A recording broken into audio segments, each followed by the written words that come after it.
Hello friends, welcome back to my channel. আবার একটা নতুন ব্লগ নিয়ে তোমাদের সাথে দেখা করতে এলাম। আজ ছিল আমার বাবা মায়ের ম্যারেজ অ্যানিভার্সারি, তাই আমি আর দিদি মিলে ছোট্ট করে একটা প্ল্যান করে ফেলি। আর সেই প্ল্যানের মতনই আমরা বাবা মাকে কিছুই জানাইনি, তো না জানিয়েই একটা কেক, একটু ফ্লাওয়ার্স নিয়ে বাবা মার কাছে পৌঁছে যাই। তো সন্ধেবেলায় গিয়ে বাবাকে বলি যে এই রোজটা তুমি মাকে দাও, আর কেকটা দুজনকে দিয়ে কাটিং করাই। তো এটাই একটা ছোট্ট সারপ্রাইজ ছিল, আর তাদেরও খুব ভালো লেগেছিল যে তাদের স্পেশাল ডেটা আমরা মনে রেখেছি। হ্যাঁ, অবশ্যই, বিকজ তাদের স্পেশাল ডেটায় যদি তারা দুজন এক না হতো তাহলে আমরা দুজন আসতাম কোথার থেকে। তাই দিদি আর আমি মিলেই প্ল্যানটা করেছিলাম। তারপরে দিদি গিয়ে বাবা মাকে নমস্কার করে নিল, আর তারপরে আমিও করে নেব।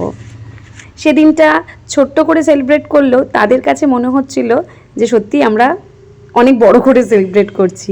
তো এটা অনেক বড় পাওনা। তারপরে ওখানে মিষ্টি নিয়ে গেছিলাম, তো সেই মিষ্টিটা বলেছিলাম বাবাকে একটু তুমি খাইয়ে দাও, আর বাবাকে বললাম তুমি একটু মাকে খাইয়ে দাও।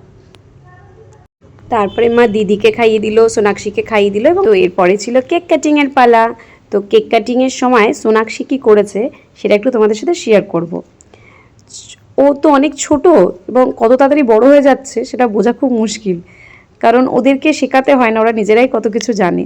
দেখো, বাবা কেকটা কাটার চেষ্টা করছিল কিন্তু কাটতে পারছিল না বলে মা কেটে দেয়, এবং মা কেটে যখন খাওয়াতে যাবে তার আগে সোনাক্ষী নিয়ে প্রথমে বাবাকে খাওয়ায়। দেখো একটু। তারপরে সোনাক্ষী ওটা ভেবেছিল দিদাকে খাওয়াবে, কিন্তু দিদা বলল না, আগে দাদুকে খাওয়াবো।